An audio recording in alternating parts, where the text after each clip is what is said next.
Hello, lovely soul. I'm Karen, your records keeper. If you've heard of the Akashic Records, you've probably been told they're a big spiritual library in the sky, right? But here's the truth. They're not just a place you visit, they're a living field that reflects your soul in real time. So in this video, I'm sharing what most teachings leave out, why your records don't always feel like a library, how time works differently inside them, and why emotions can surprise you when you open them. I've been working in the records for years, reading for hundreds of clients, teaching others, and walking through my own healing with their help. So what I'll share today is deeply rooted in personal experience, not just theory. Curious about how the records really work? Then you're in the right place. Let's begin. Number one, the Akashic Records are more than a library. We often start with the idea of the records being a spiritual library, but that image can actually limit our understanding. The Akashic Records are not a place you go to. They're a frequency you tune into. They are a vibrational archive that holds the memory of your soul across all lifetimes. Not in a book, but as an energetic field. So when you open the Akashic Records, what you see or sense depends entirely on your unique perspective. Some people experience a flow of knowing, colors, symbols, or sacred geometry. There's sounds, music, tones. And then some just have like a loving, wise presence or collective voice or just like this knowing. These are all valid. There's no single correct way to experience the records. So the visual of the library is just one metaphor. The records are alive and they shift based on your intention, your readiness, and the depth of your question. They respond to your soul, not your ego. They aren't about collecting answers, they're about soul alignments. So let's try this reframe. Not a library, but a consciousness field. Not a book, but a mirror of your soul. And not external wisdom, but your inner knowing amplified. Number two, time doesn't work the way you think. So most of us experience time as linear, past, present, future. But in the Akashic Records, time is non-linear. It spirals, it overlaps. So in the records, your past lives aren't just memories. They exist as an energetic imprints you can feel now. The future isn't written. It's shaped by your current energy and intention. The present is the most powerful point because from this moment, you can heal backward and shift forward. So when people ask, what's going to happen in the future? I always remind them, the records are not a prophecy machine. They're a field of possibility. They reveal the most likely outcomes based on your current vibration. And I like to say, for the highest good, dear. It's like a spiritual GPS. If you keep heading in the same direction, here's where you're likely to go. But change your energy, your beliefs, your choices, the entire map changes. And yes, you can absolutely heal the past through the present. You can dissolve trauma from past lives, break patterns passed down through your lineage, and even rewrite energetic agreements that no longer serve you. You can rewrite your soul book.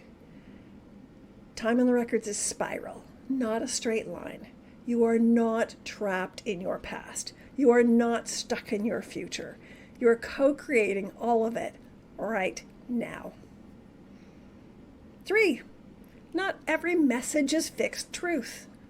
Here's something no one tells you. Messages in the records are not set in stone. They're not divine orders. They're energetic reflections. That means the insights you receive depend on your level of awareness, your emotional state, very important, and your willingness to hear and to integrate. When you access the records, the information flows through your filter. That's why two people asking the same question may get completely different answers. And you might ask the same question like a year apart and get deeper and more refined answers. And the message that once seemed vague can suddenly click later on. Let's say you ask about your soul's purpose and receive a simple phrase like, to bring light. At first glance, that might feel vague. But if you work with that message over time, you'll uncover layers of meaning. Like maybe it means healing, maybe teaching, maybe something you've yet to imagine. Though the records offer truths your soul is ready for. Not rigid rules, but invitations. Remember, free will always applies. The records guide you, but you choose the path. Number 4, the records reflect you. This one is big. The records reflect your inner state. They're the mirror of your soul. If you're anxious, rushed, or doubting yourself, the guidance may feel unclear or distant. So if you're grounded, open, and trusting, you'll receive more vivid and nuanced guidance. So 2 people can access the records with the same question and get wildly different insights. And if either of them returns months later, the questions might evolve, but not because the records have changed, but because they changed. The records are interactive. They grow with you. They speak in layers. They will never override your sovereignty. And sometimes the records will show you something unexpected. You might get a subtle nudge to rest, a reminder to return to self-trust, a deep, quiet truth you didn't know you needed. Let the records be your mirror, not your master. So, number 5, the emotional side no one talks about. People expect insight when they open the records. They don't always expect emotion. But here's the truth. The records are not just a place of knowing. They are a place of feeling. When you access them, you open the deepest parts of your soul.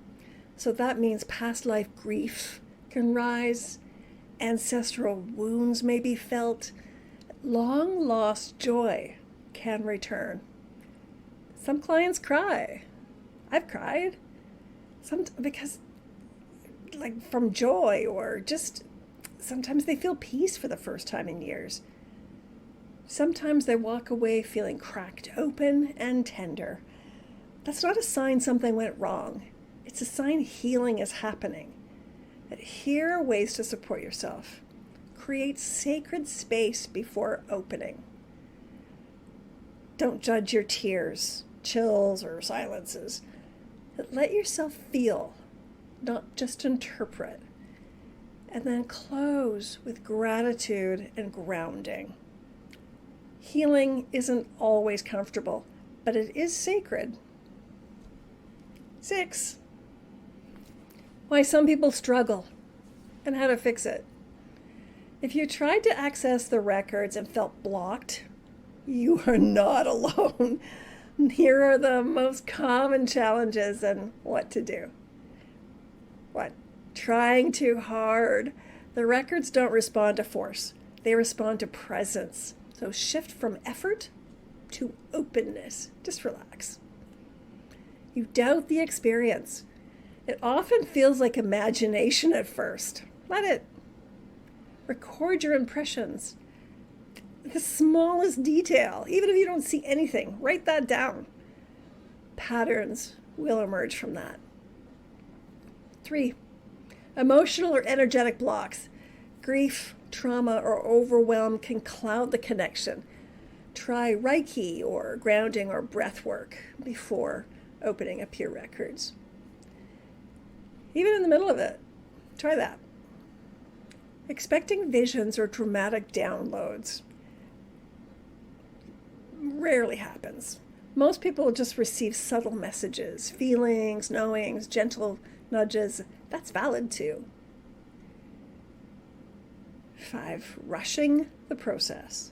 Slow the F down. Set a clear intention. Say a prayer. Open with reverence. The records speak in your language. The more you trust that, the clearer it becomes. If you're feeling curious to explore more, don't stop here. Come join us in my school community, the Record Keeper Circle. It's where we go deeper into the Akashic Records with gentle guidance, group support, and extra resources you won't find anywhere else. The link is in the description. And if you haven't already, make sure you subscribe, tap the notification bell, so you don't miss the next layer of wisdom that we'll uncover together. I'm Karen, your records keeper, and I'll see you inside the records. Bye.